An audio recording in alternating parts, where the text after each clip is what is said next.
decide not to use it. Curry, way downtown. Bang! Bang! Shaw's got the step and Smush on the move and counts on a foul.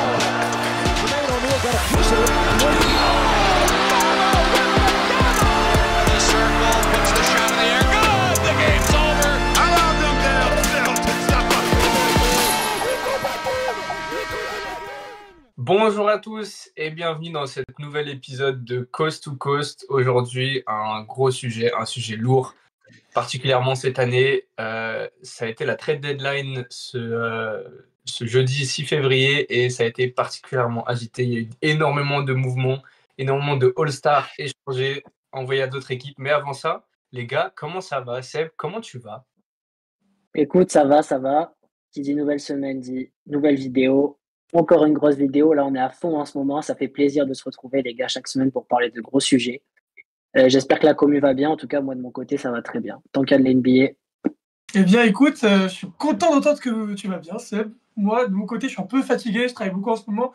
Et ça ne m'empêche pas de suivre la NBA avec grand intérêt et grande passion. Parce que ce qui se passe en ce moment, c'est vraiment dingue. On est sur une trade deadline qui nous a enlevé quelques heures de sommeil, je ne vais pas le cacher. Trade deadline de folie. Franchement, moi, étant sur le continent américain, vu que j'habite à Montréal, j'avais les trades en soirée ou même en journée. Je peux vous dire que c'est quelque chose quand même.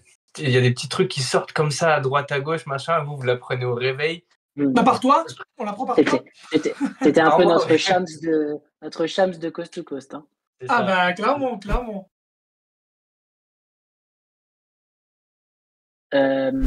C'est la première fois de l'histoire de la trade deadline qu'il y a 4 joueurs à plus de 20 points de moyenne qui partent dans une autre franchise.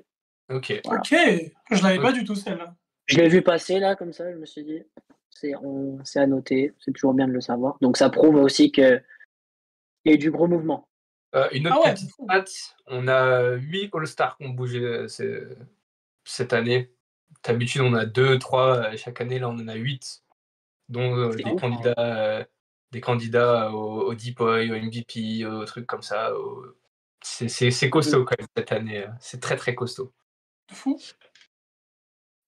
On rentre directement dans le vif du sujet. Je parle un peu des trades majeurs, on va dire, qu'il y a eu. Allez. Donc, comme on l'a dit, on a fait une vidéo qu'on vous invite à regarder si vous ne l'avez pas vue. Mais je pense, vu l'événement que c'était, vous êtes forcément au courant du sujet. C'est le trade de Luka Doncic contre Anthony Davis. On ne va pas rentrer dans les détails, on a déjà assez fait. On a ensuite eu De'Aaron Fox qui avait demandé à aller aux Spurs, qui est allé dans un trade à 3 avec les Kings et les Bulls. On va développer un peu plus tard sur ce sujet, mais en gros, les Kings, ils récupèrent Zach LaVine et Valanciunas, et les Bulls, ils récupèrent pas beaucoup, un peu de pick de draft et des joueurs un peu mid. Voilà. Après, il y a un gros trade entre Tom et moi, qui a déchiré le cœur de l'un et pensé les plaies de l'autre, on va dire. C'est Jimmy Butler qui part du hit après le chaos, le drama qu'il y a eu. Pareil, on en a fait une vidéo contre, grosso modo, Andrew Wiggins. Pareil, j'en dis pas plus, on va développer ça tout à l'heure.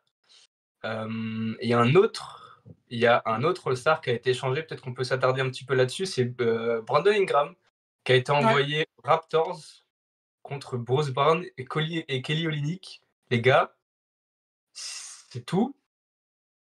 Qu'est-ce qu'on en pense de ce trade un peu bizarre ou... Ouais, c'est le mot. Hein.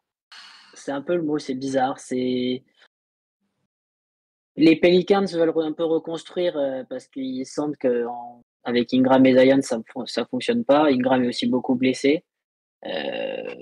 Après, tu récupères Bruce Brown et Kelly Olynyk, donc quel est le projet là-dedans? C'est en fait, moi je vois un peu ce trade comme genre on démolit tout quoi. Tu reçois un premier tour et un second tour en échange avec ça, mais c'est pas non plus. C'est pas genre la base c'est pas avec ça que tu reconstruis quoi. À part si tu arrives vraiment à choper un style quoi. Un style, je rappelle, c'est quand tu récupères un joueur au second tour et qui devient très très fort. Bref, voilà, mais ça arrive, c'est très rare. Pour moi, ça témoigne un peu de ce que la dynamique des PES en ce moment. C'est un peu n'importe quoi et il y a un peu ce désespoir et de se débarrasser un peu de tout. Je pense qu'il y a une reconstruction qui va s'entamer, qui va durer 1 an et demi ou 2, qui est très long, mais en même temps, voilà, il n'y a pas forcément eu les bonnes pièces pour les Pels. Et bon, bah, ils prennent des joueurs qui ont des petits contrats, qui peuvent refiler, qui sont facilement tradables. Et voilà, ils se débarrassent de Brandon Ingram et ils lui offrent un avenir qui est un peu meilleur à Toronto, là où il y a beaucoup de jeunesse, etc., quoi. Moi, c'est plutôt du côté de Toronto que je comprends pas, parce que là, oui, bon, on a vu, les Pelicans, ils voulaient s'en séparer, ils ont eu sûrement le meilleur package qu'on leur a offert, mais c'est quoi le projet Brandon Ingram, déjà, est en fin de contrat dans quelques mois, et genre là, le front office de Toronto, les dirigeants, ils se sont dit, on va prendre un ailier porteur de balle comme RJ Barrett et Scotty Barnes, pas de Ouais, problème. c'est ça. On va rester là-dedans, qui est en fin de contrat, qui a peut-être. C'est même pas comme s'ils avaient une chance d'aller aux playoffs ou de faire quelque chose pendant les playoffs. C'est quoi le projet? Est-ce que c'est de faire de la place dans le salary cap? C'est plutôt côté Après, Toronto, je suis en mode. Bon, après, ils n'ont pas lâché non plus. Enfin, je trouve que c'est pas non plus un pari risqué pour eux, même s'ils le perdent au final. Donc, je pense qu'ils ont l'objectif aussi de le prolonger et ouais, de construire avec. Parce que tu as quand même, du coup, avec Barrett et Barnes, ça te fait un peu un espèce de. Des grands joueurs, la longiligne, athlètes, etc., qui savent tenir le ballon. Donc, ça peut être intéressant. Après, moi, c'est défensivement que ça me fait un peu peur, quoi. ouais, c'est Mais c'est pas très sur le complémentaire. papier, ouais, c'est pas très complémentaire, mais t'es genre très NBA ready, quoi. Donc, Ouais, à ouais. voir. Après, est-ce que c'est vraiment la pièce dont tu avais vraiment besoin? Est-ce qu'il ne te fallait pas peut-être plus un pivot ou un meneur? Je sais pas. C'est peut-être aussi pour juste dire, bon, voilà, on arrive à, même si c'est pas l'aide la plus complète et la plus ready à fonctionner qui existe, c'est juste pour montrer aussi aux joueurs que voilà, on peut vous apporter des joueurs, Scotty Barnes. On veut pas qu'il y ait ce scénario où tu demandes ton trade parce que la situation est pas bonne. On t'a amené un joueur qui a déjà été All-Star. Ouais, bon, voilà. Enfin, en tout Bizarre. cas, on trouve ça un peu intriguant quand même. Un autre truc qui a été un peu intriguant, c'est assez rigolo. Bon, pas pour les joueurs concernés, c'est que les Lakers avaient fait le trade pour Mark Williams contre Dalton Knecht, Cam Reddish et 2 pics de draft. Ce trade a été annulé, ce trade a été refusé par la visite médicale. Du coup, tous les joueurs rentrent chez eux et en se disant bon on veut pas de moi ici. Ça Ça arrive c'est pas souvent, mais quand ça arrive, tu te dis, mais les gars, vous pensiez vraiment qu'on allait pas voir? Enfin, je sais pas, c'est c'est toujours. particulier. Et puis, je sais pas si vous avez vu le communiqué honteux de Charlotte. Oui, c'est pour ça que je me rappelais. Ah, Les c'est gars, on est super content de réaccueillir Mark Williams. Voilà, on n'a jamais douté de lui.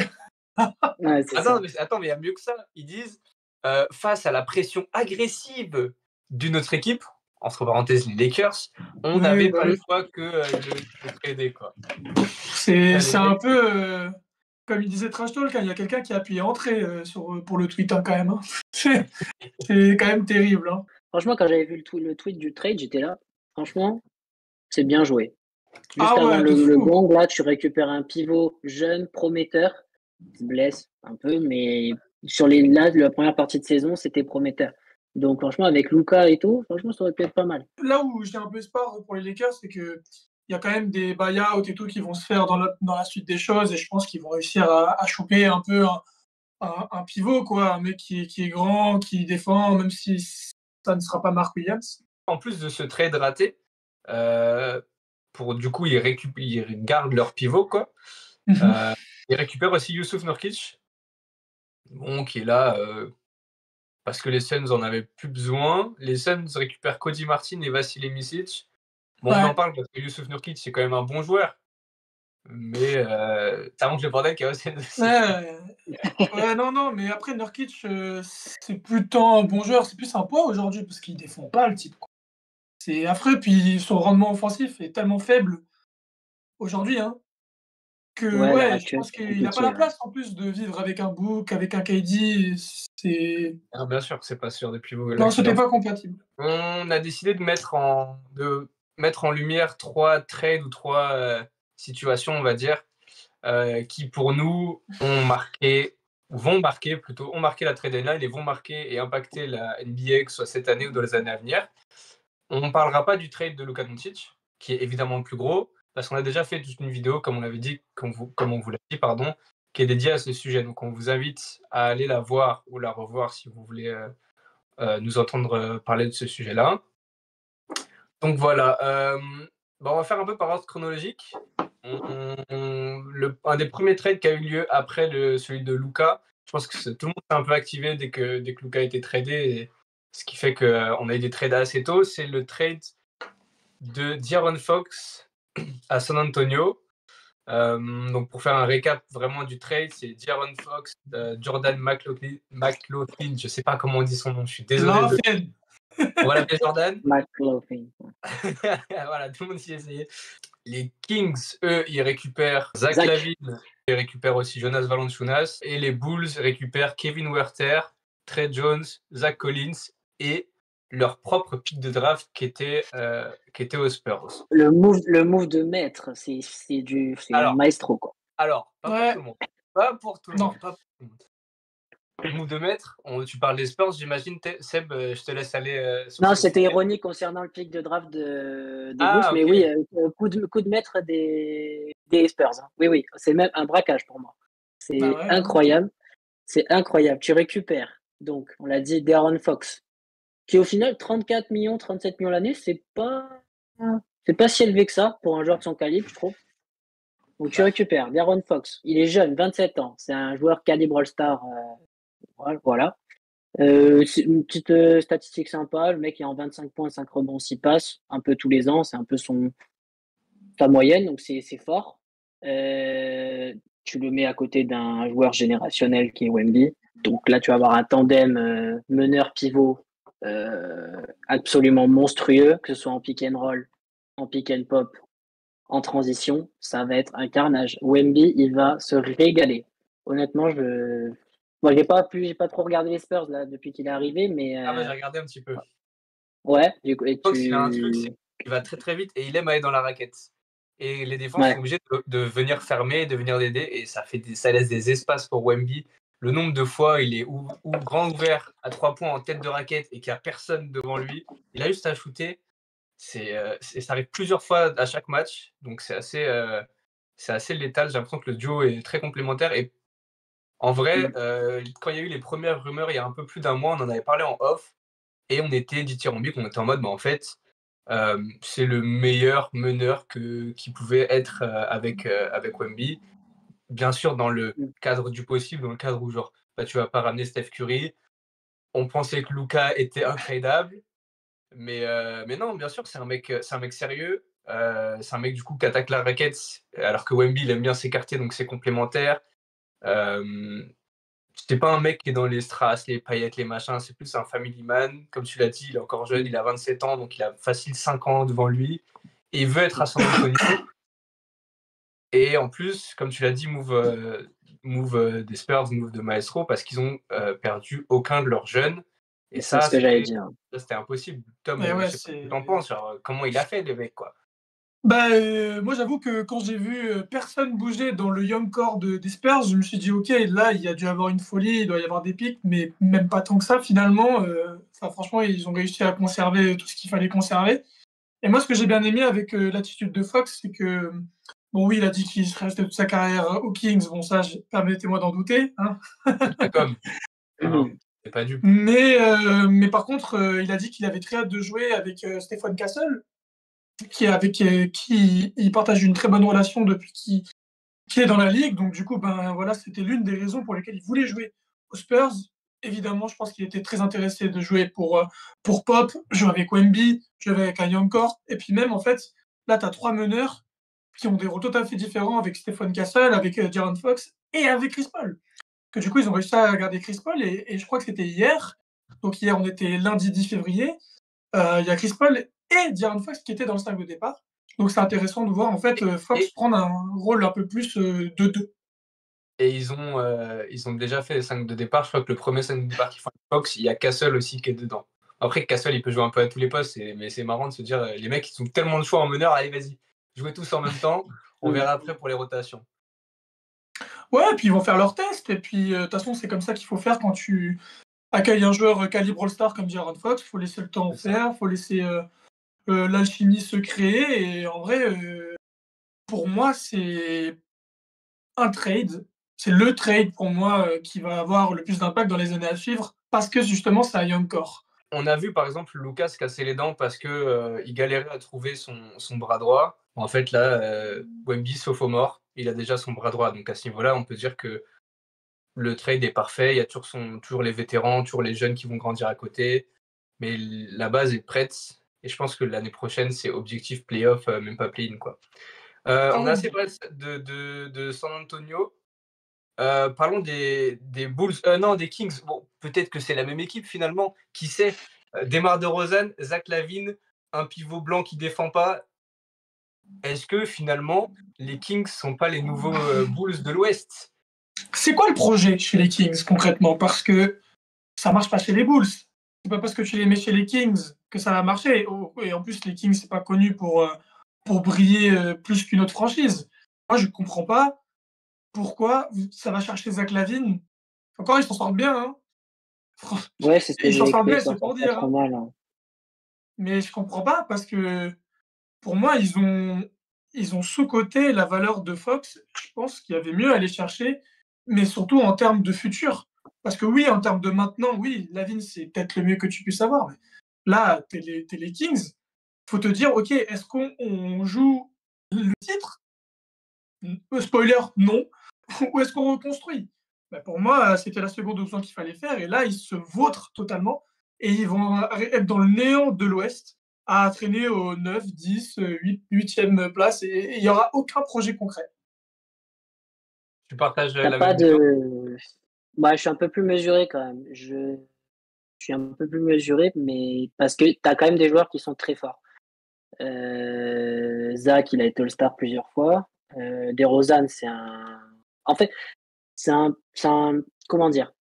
C'est des joueurs très forts, mais il manque en fait un vrai leader. Du coup, c'est ça qui me dérange chez Un chez petit les peu, ouais. Kings. Tu vas faire des résultats parce que tu as le talent de trois joueurs qui vont te permettre de gagner des matchs, mais c'est ça, ça va toujours être genre plafonné. Tu vas jamais aller taper les 50 wins, tu vois, ça va toujours être entre 40, 50. Parce que Sabonis, il va prendre 20 rebonds, parce que Zach, il va prendre des coups de chaud, il va mettre 35 points avec 10 tirs à 3 points, parce que DeRozan, il est clutch, etc. Donc là, il n'y aura pas de souci. Mais quand il va falloir prendre le lead, gagner des matchs, lever, comment dire, prendre la parole, je pense que ça va manquer un peu, ça va déranger. Genre, Darren Fox avait un peu ça, mais et encore, je suis même pas sûr. Donc là, je trouve que c'est tu downgrade un peu. Après, je trouve que c'est plus complémentaire qu'avec Fox, DeRozan, C'est parce ça. que la ligne, ça peut être un catch and shooter, il peut se déplacer entre les lignes, il a un Ça, peu ce côté-là, c'est un meilleur shooter Un que peu, Fox. un peu. Donc, ça peut, dans ce sens-là, ça peut être intéressant. Je suis d'accord. Tu récupères aussi un peu des pics. Alors, c'est pas des pics de ouf, mais tu vois, je sais pas quels pics ils ont récupéré. Tu vois, Charlotte, ils ont le pic de Charlotte 2025. Donc là, cette année, Après, il y a des on protections. annonce. En gros, ils n'auront pas le pic de Charlotte cette année. À moins que Ah, Charlotte ils se mette l'auront pas. les 20 Ok. matchs d'affilée, c'est genre Je pensais. protéger loterie ou un truc comme ça. Et c'est sûr que Ouais, Charlotte. donc en fait, oui, en fait, non, même pas de pic intéressant. Je pensais qu'ils avaient le pic de Charlotte 2025 et que du coup, avec ce pic, ils allaient pouvoir drafter un joueur de ouf. Mais finalement, Non, ça non, tombe non, pas. même pas. Ouais, donc ouais, non, je suis d'accord avec Tom, un peu plus mesuré, mais dans l'ensemble, ouais, d'accord. Ça va plafonner, ça va être middle.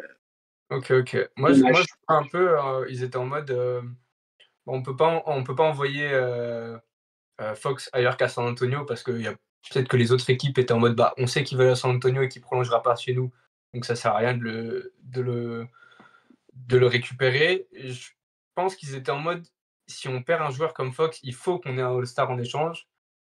Et peu importe ce qu'il c'est, genre pour l'image, pour les fans, pour les rassurer, pour leur dire le projet existe encore, pour donner de l'espoir, on va dire. Un peu une dernière chance, je pense. C'est pour ça qu'ils sont allés chercher Zach LaVine. Après, je pense que je suis un peu comme vous, je suis un peu dubitatif. Je pense que ça va rester une équipe qui va se battre pour le play-in. Faut pas oublier que DeRozan a déjà 35 ans. Bah, c'est ça. Que peut-être qu'après, il y en a d'autres, Sabonis, peut-être que la prochaine fois qu'il sera agent libre, peut-être qu'il choisira cette fois d'aller où il veut. Et après, il y a les Bulls, quoi. Je pense que les Bulls, on a compris, ils sont en reconstruction. Ils récupèrent leur propre pick, donc ça c'est bien pour eux, mais je sais même pas quoi dire. Je pense qu'on on va même pas aborder le sujet tellement le Le Bulls projet, c'est la catastrophe. reconstruction, mais quand tu reconstruis avec de la paille, c'est un peu compliqué, quoi. Bah, surtout quand tu Euh, reconstruis, normalement, tu es censé récupérer des pics et au final, c'est ils ont ça, ils ont c'est le ça. leur, c'est bien, mais c'est tout. Donc bon, on va pas s'attarder sur Bah, s'attarder. juste On- pour faire un petit mot, moi, ce que j'attendais des Bulls, c'est surtout qu'ils se débarrassent d'autres joueurs aussi. Et ils l'ont pas fait. Et donc, du coup, ce trade-là, venez, on n'en parle pas, c'est terrible, mais il y a quand même Vucevic qui est encore là, alors qu'il était censé partir, il était dans les rumeurs et tout. Il y a encore des joueurs comme Kobe White, je pensais aussi qu'il partirait. Ils ont prolongé Lonzo Ball, enfin, wesh.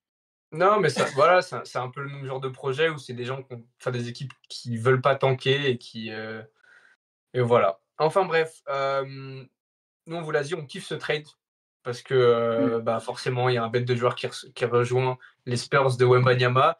Et maintenant on va passer au trade un peu plus complicado. Désolé Tom. Euh, j'ai appelé ce trade thriller floridien parce que déjà ça fait des semaines qu'on entend parler qu'il y a des dramas un peu partout, qu'il y a 5 équipes impliquées dedans, 2 All-Stars. C'est le trade évidemment de Jimmy Butler aux Golden State Warriors. Je vous dis là tout ce qui s'est passé. Après, il y a des équipes dont on parlera pas vraiment parce que ça n'a pas forcément d'impact. Donc Butler aux Warriors en échange de Andrew Wiggins, de Kyle Anderson, et il récupère aussi Davion Mitchell, le meneur défensif de Toronto. Il y a aussi Dennis Schroeder et Andy Waters qui vont des Warriors à Détroit.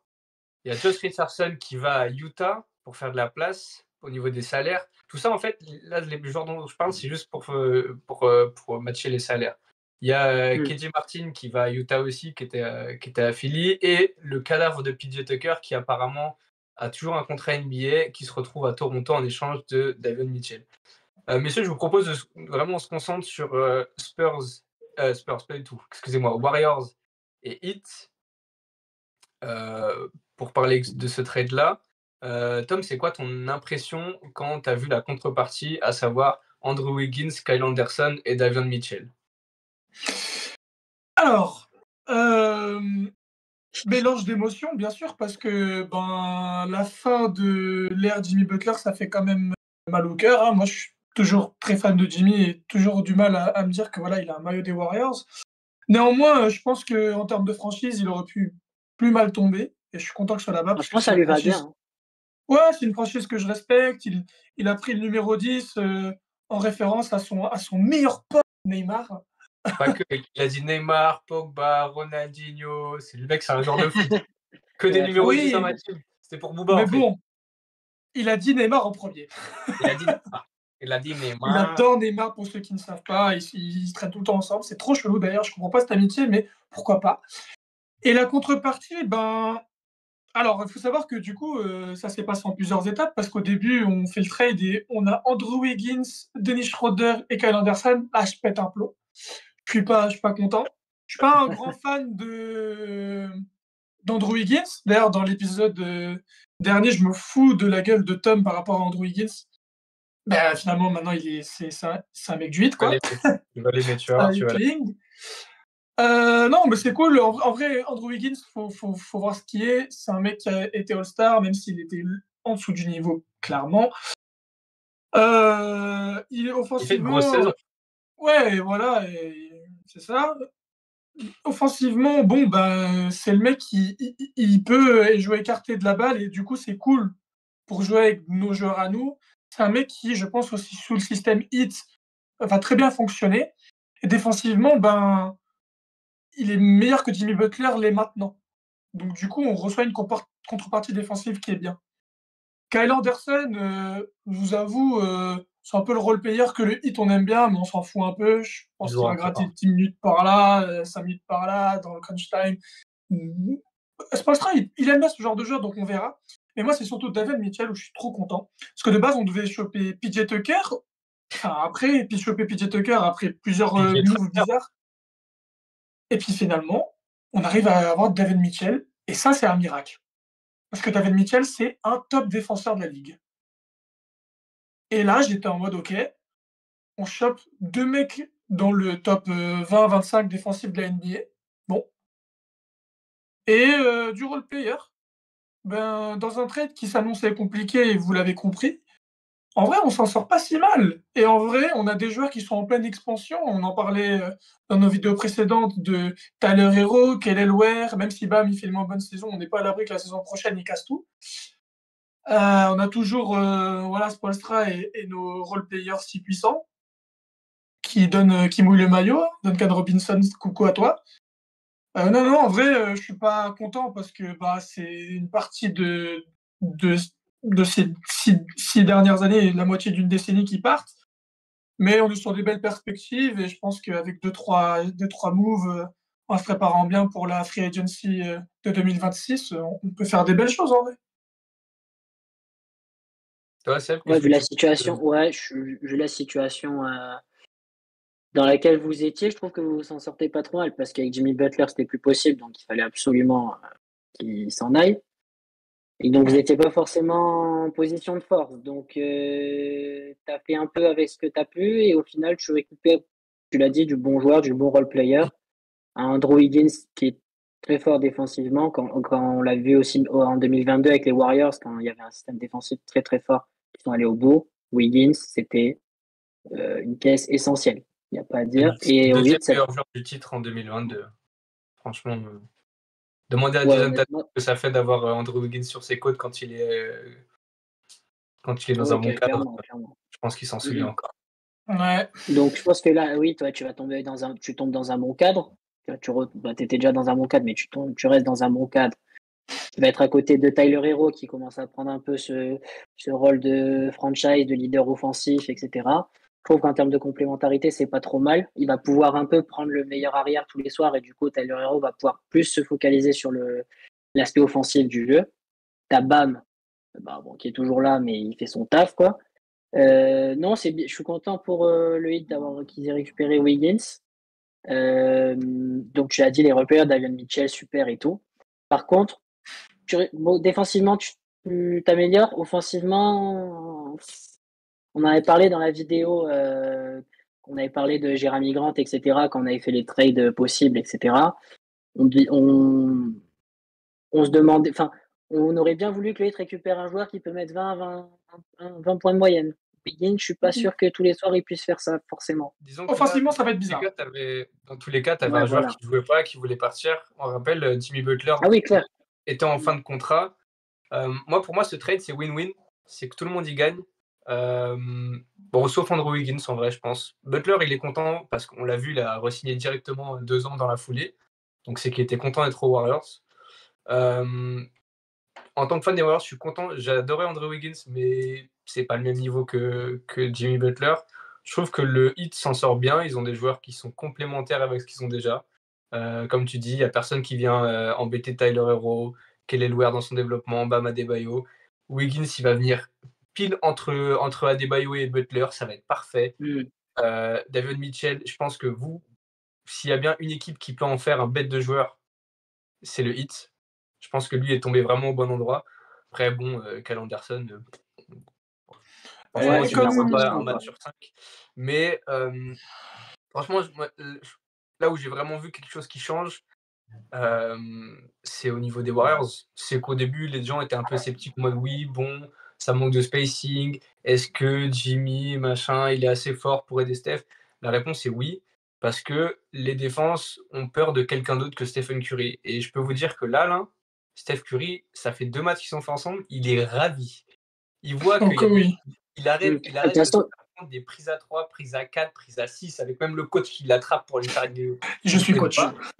de toute façon, Il peut l'objectif jouer. clairement de ce trade, c'est C'était ça, c'était apporter de l'aide à aider Curry. Stephen Curry à aller chercher sa cinquième, en fait, sa cinquième bague. Bah, mais On est en d'accord. vrai, je sais même pas s'ils arriveront au bout, mais pour moi, c'est un peu une masterclass qu'a fait aussi le Mike Dunleavy Jr., le GM des Warriors qu'on critique un petit peu. C'est que, bon, certes, t'as perdu Andrew Wiggins, ok. Ouais, mais T'as pas perdu de pick de draft. T'as pas perdu Jonathan Kuminga. t'as pas perdu Podziemski, t'as perdu aucun jeune, et tu récupères un des meilleurs joueurs des 5 dernières années qui, quand il est motivé, est très très fort. Après, il faut savoir le garder motivé. Mais pour moi, le Heat s'en sort bien et je trouve que les Warriors s'en sortent très bien. Après, en plus, ils le re-signent directement pour 2 ans, donc ça veut dire on croit un minimum au projet. Il est payé très cher, mais pas sur le long terme, donc il y a une certaine compensation. Je me dis, ok, vas-y, on a 2 ans. Après, on arrivera à la fin c'est ça. Steph Curry. Et là, Bon, on en gros, verra. si ça marche pas, ça marche C'est un pas. espèce Et- de all-in, quoi. Et oui. Et de toute Et façon, au oui, mais final, tu lâches des. c'est un all-in où tu n'hypothèques même pas ton futur. Oui, voilà, c'est ce que C'est ça que je j'allais comprends. rajouter. Mais C'est vas-y. que Kuminga, Moody, Podziemski, Trey Jackson-Davis, ils bougent pas. On récupère même des pics de draft, des second tours de Miami. Enfin, genre, si on perd notre pic de cette année, mais c'est tout, quoi. Et franchement, J'avoue, j'aurais aimé avoir envie de soit dire Pod, waouh. soit Kuminga, mais on n'était pas en position de force et malgré pas trailer, c'était pas possible. Mais franchement, je m'attendais vraiment. Quand j'ai vu Andrew Wiggins, je me suis dit, ok, c'est bon, le trade est fait, mais oui, Kuminga. J'ai pas vu Kuminga, j'ai fait, ouais, mais je m'attendais à quoi en vrai? Mais Podziemski, j'aurais bien aimé, tu vois. Podziemski, j'aurais bien aimé. Parce que du coup, Ah, c'est moi, ce genre de joueur, parce que offensivement, ça va nous manquer un joueur comme ça, et je pense vraiment que c'est bien la hit mentality. Tu vois. ouais, mais je Bref. pense dans le registre de mec qui sait un peu tout faire, t'as ton Jaime Jaquez Oh que oui. qui est plus grand, moins agile forcément, mais qui est un peu dans le même style de je fais tout sur un terrain, j'ai un bon QI, je fais la passe qu'il faut, je fais le move qu'il faut. Je pense que là-dessus, t'as Ouais, déjà. même Jovic, tu vois, c'est ce genre de joueur qui savent un peu Ouais, tout ouais, faire, mais rien à la perfection, tu vois. yes. Ouais, Bon, du coup, les gars, on va passer sur la troisième partie ouais. que j'ai appelée Bataille du Midwest. Et là, on va pas parler d'un trade, mais de 2. Le premier, c'est les Cavs qui récupèrent DeAndre Hunter, qui du coup sera plus dans la course au 6e homme, contre Caris LeVert et George Young. Et ensuite, on parlera de Kuzma contre Middleton. Les gars, premièrement, je vais vous poser une question très simple. Est-ce qu'avec ce trade, les Cavs peuvent taper les Celtics en playoff? Oh, la question. Oh. C'est La question la question coquine. Eh oui, on aime quand ça pique, on aime quand ça gratte. Moi, j'ai juste envie de dire un truc sur ce trade-là. Pour moi, Mais c'est. réponds à la question, gros. Réponds à la question. Mais attends! Oui, Justement, non. ce que je veux dire sur ce trade-là, si tu me laisses en placer une, c'est. Non, c'est que ça les met dans une autre dimension dans la mesure où on a tellement saucé DeAndre Ayton dans les anciennes vidéos, notamment sur le fait que c'était un mec qui pouvait porter plusieurs casquettes, qui était un energizer de fou. Ils s'en séparaient de très peu. Et là, du coup, ça les met vraiment dans un truc où il vous manquait un bon 3. Et ben vous avez un vrai oui. 3. Il Ouais, sait c'est tout ça. faire. C'est un all-round player comme moi j'adore. Et là, il est aux Cavs et en fait, là, tu te dis, ah ouais, vous étiez déjà genre un contender? Eh ben alors là, vous êtes un contender au même niveau que les Celtics. Donc pour toi, Du coup, il les tape ou pas? demain, il y a une série en 7, Celtics contre Cavs. Pour toi, c'est genre les deux peuvent l'emporter, les Cavs sont arrivés au niveau des Celtics. Écoute, moi, je mets pas de l'argent sur cette série, c'est tout ce que je dis. ok. J'aime bien l'explication. Là, Seb? Moi, je suis content du trade. Les Cavs, c'est un bon. Bah, Tom a tout dit, hein, c'est un bon ajout. Tu rajoutes un ailier grand et qui est imposant, qui est athlétique, alors que c'est Max Truss, l'ailier qui est l'ailier des Cavs. Ouais, c'est lui C'est qui un peu était. petit. Encore Sur la ligne t'es arrière, game, là, non? ailier, c'est un peu petit, quoi, je trouve. Il fait même pas 1m80. Je crois qu'il fait un 95 Max Truss, donc t'es vraiment court, je trouve. Alors que là, avec Hunter, t'arrives, t'es imposant. 2m3, Euh, 100 kg. 102 ouais, kg. voilà. C'est un beau C'est un beau bébé bébé. pour tenir des gros ailiers puissants, genre, on l'a dit, Tatum, je sais pas, Tatum et Brown, par exemple, en playoff. Hunter, il va devoir se les farcir, mais il va les regarder droit dans les yeux. Ce qu'un Max Truss pourrait pas forcément faire. Même si c'est un très bon joueur, j'ai rien contre lui. Mais non, très, très content de ce trade. Moi, les Cavs, là, je les mets contender plus. On a toujours un peu des doutes sur les Cavs parce que ça fait 2 saisons qu'ils sont là, ça fait de la bonne régulière, mais en playoff, Ça te choque un peu. voilà, ça craque un peu. Mais là, vu le début de saison, ils sont encore plus forts que les années précédentes. T'as Kenny Atkinson qui fait un boulot énorme. Tu rajoutes Hunter, je trouve que t'es plus menaçant. Donc, est-ce que ça tape les Celtics? Je pense pas, mais Ok. ça peut pousser Game 7. Ok. Ça tape pas les Bah, Celtics. ça tape pas les Celtics. Bah écoute, Non. moi je te rejoins. Ça tape pas les Celtics, mais par contre ça tape tout le monde. Tout le monde à Ouais, l'Est. Ah, oui. Tout le monde à l'Est. Et si ça affronte, ça affrontera pas évidemment d'équipe de l'Ouest, mais genre, pour moi là, ils avaient une faiblesse, c'était le poste 3. Et comme on a ils l'ont remporté. suffisamment parlé de DeAndre Hunter, de la saison qu'il fait et tout, il fait c'est le chaînon manquant qu'il leur fallait. Et voilà, après, est-ce qu'ils tapent les Celtics? Je pense pas, parce que les Celtics ont quand même l'expérience. Pour moi, les meilleurs joueurs des Celtics sont meilleurs que les meilleurs joueurs des Cavs à l'heure actuelle. C'est pas la même expérience que je disais. Les Cavs, il faut encore qu'ils confirment. Mais pour moi, avec ça, t'as plus peur de New York. T'as pas peur d'Indiana, de Milwaukee, et les autres, j'en parle pas. Mais il y a ce truc où avant, je mettais peut-être New York au même niveau que Cleveland. Là, pour moi, c'est en mode bon, bah, les gars, vous n'avez pas de point faible, rendez-vous en playoff face à Boston et New York, quoi. Et, En fait, et ouais, ça regarde droit dans les yeux. ce que j'aime bien avec ce trade, c'est que, comme il dit Seb, il est très polyvalent. Et en fait, DeAndre Hunter, quand tu le rajoutes sur un terrain, il va pas forcément bloquer tout le jeu, tu vois. Et donc, du coup, là où tu aurais pu ajouter, bon, dans un monde parfait, tu ajoutes une superstar et tu te dis, voilà, je suis bourré de talent maintenant, ça perturbe pas le flow des Cavs. Et ça permet aussi d'avoir un mec qui peut jouer sur le banc, qui peut genre jouer avec la second unit et qui peut apporter quelque chose en tant que remplaçant 4, parce qu'on rappelle que DeAndre Hunter, c'est quand même un vrai athlète aussi. Oui. En fait, il peut remplir tous ces rôles que Cleveland manquait. Donc on disait qu'il manquait un vrai 3, mais là, c'est juste un vrai joueur complet qui va faire plein de choses sur plein d'autres phases de jeu. Et Kenny Atkinson, c'est genre le coach parfait cette saison pour coacher un mec comme ça. Ouais. Mm. Bah, bête de coach avec bête de joueur. On espère que ça fonctionne, a priori. Moi, je sais que Miami va pas aller loin en playoff, mais je suis grave team Cleveland là. Grave En team plus, Cleveland. il lui reste 2 saisons après, pour pas très cher, en plus 23 et 25 millions. Enfin, c'est quand même ouf de se dire que 25 millions, c'est pas très cher. Bref, c'est le monde de la NBA, voilà, mais pour un joueur de ce calibre-là, ça va, il n'est pas surpayé et il est toujours là l'année prochaine, donc non, c'est très bien. Il y a une autre équipe du Midwest qui est-ce qu'elle s'est renforcée ou pas? En tout cas, sentimentalement, ça a dû faire mal aux fans. C'est les Bucks qui se sont séparés de Chris Middleton pour l'envoyer aux Wizards avec AJ Johnson contre Kyle Kuzma, Patrick Baldwin Jr., Jericho Sims des Knicks. Et ils envoient aussi Dylan Wright aux Knicks. En vrai, les 2 joueurs qui vont vraiment impacter les équipes respectives, c'est Kuzma et Middleton. Est-ce que vous pensez que c'est une réelle plus-value, Kuzma, pour les Bucks? Est-ce que c'est ce joueur-là qui fait qu'en mode, ça y est, on attaque, on a un 3e larron qui peut mettre des points quand il a le ballon, ou c'est pas suffisant?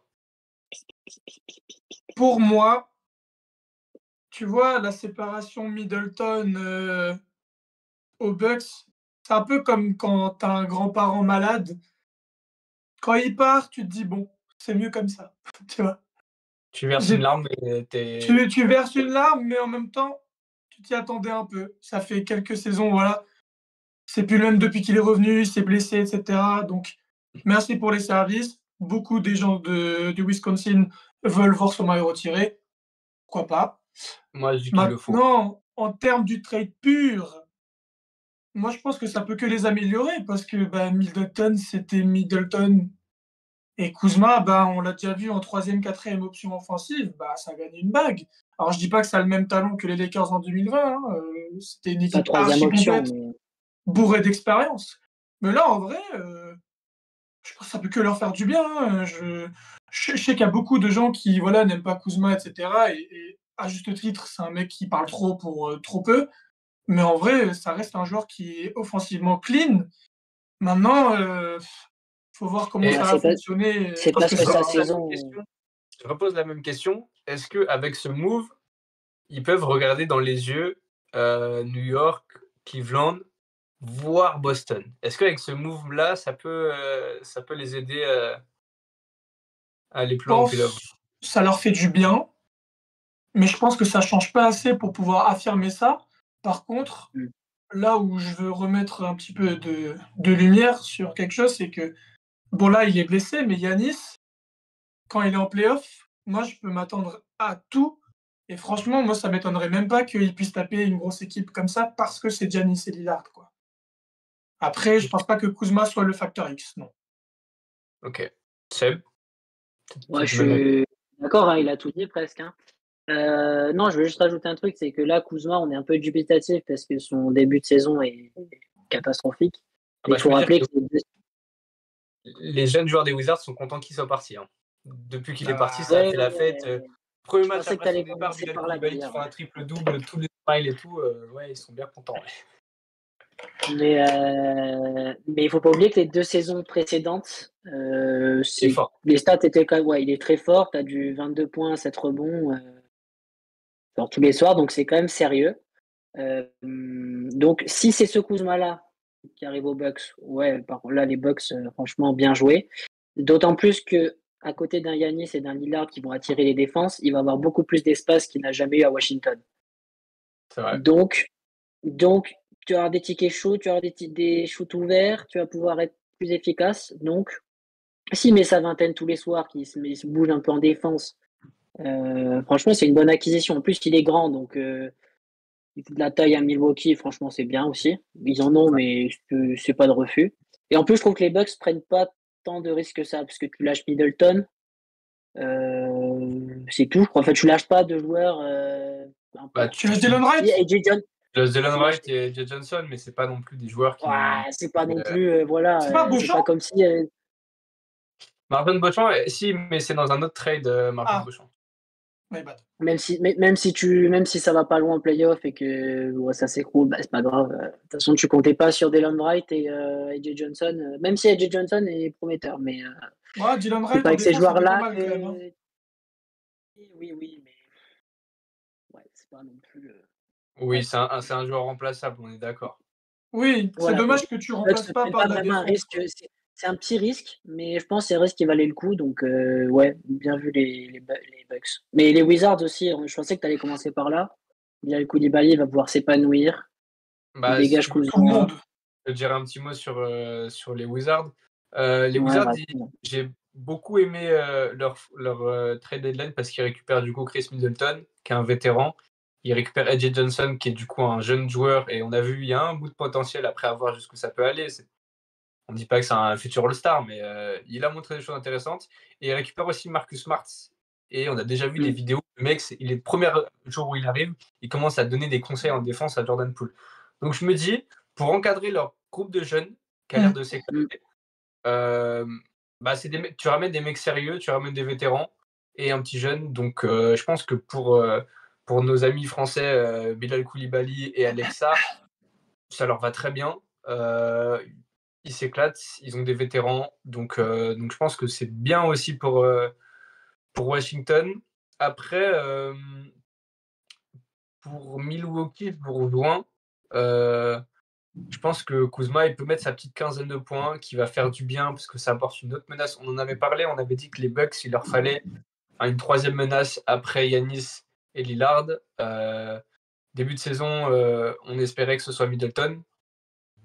On a vu que son corps ne lui permet plus d'être le joueur qu'il a été, ou même d'être une troisième option, c'est compliqué. Kuzma, je pense que c'est bien. Ça leur apporte du coup ça. Il aura des espaces entre Lillard et Giannis. Forcément, il aura des espaces. tu peux le mettre faire jouer en 3, tu peux le faire jouer en 4, tu peux le mettre titulaire, tu peux le faire sortir du banc, tu peux lui demander de pas avoir la balle et de shooter, tu peux lui demander d'avoir la balle et de créer pour lui, genre avec la seconde unique, tu lui dis vas-y, prends tous les ballons pendant 3 minutes, mets-nous des points et puis voilà. Donc ouais, non, je pense que c'est pas mal. Je pense que Boston et Cleveland, c'est toujours au-dessus. Mais si ça tombe à New York, attention, parce que notamment au jeu des match-up, où genre maintenant ils auront un ailier qui va occuper, je sais pas, Anunoby ou Michael Bridges qui pourra plus défendre sur Lillard. Et qui défendra sur Giannis? Personne. Donc je pense que mine de rien, c'est un petit move qui les feront pas gagner le titre, mais en fonction de qui face à qui playoff, je pense que ça peut faire la diff. Puis, ce qui est cool aussi, c'est que tu as Bobby Portis maintenant, qui était 3e option cette année, clairement offensif chez les Bucks, qui va vraiment pouvoir être une 4e option offensive. Voilà pour cette troisième partie, ce 4e trade du coup. Les gars, est-ce qu'il y a un petit trade comme ça qui est passé, dont on n'a pas parlé, qui est passé un peu sous les radars, que vous voulez évoquer ou pas? Bogdanovic, peut-être aux ouais. Clippers. Ah ouais, ça c'est bien pour les Clippers en vrai.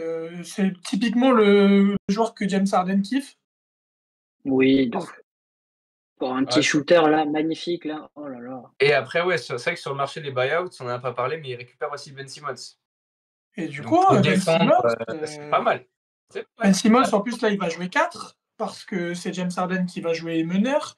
Ouais. Et en vrai, c'est cool pour Kawhi qui a moins la fougue de jouer en défense au vu de sa santé, etc. Là, Ben Simmons, ça reste un gros défenseur malgré les critiques évidentes offensives. Non, franchement, les Clippers qui se sont fait bien discrets, mais pas mal. Hein. Justement, j'ai une question sans développer, juste rapidement, on va finir là-dessus. Donnez-moi une équipe qui, pour vous, est la gagnante de tous les mouvements de ces 2 dernières semaines. Cavs. Spurs. Moi, je vais dire Clippers, je pense. Okay. Voilà. Je vous laisse nous dire dans les commentaires ce que vous avez pensé de ces trades. Si pour vous, il y a une équipe qui a ses foirés complets. Chicago. Excusez-moi. Il fait froid en ce moment, je suis un peu pris. Donc n'hésitez pas à nous dire si vous pensez qu'il y a une équipe qui s'est foirée complètement, une équipe qui a fait un move que nous, on n'a pas vu, mais qui va vraiment impacter la Ligue cette année ou dans les années à suivre. Et puis passez une bonne semaine, et puis on se retrouve dimanche prochain. Salut la team, ne vous faites pas trader, jouez bien. Ciao.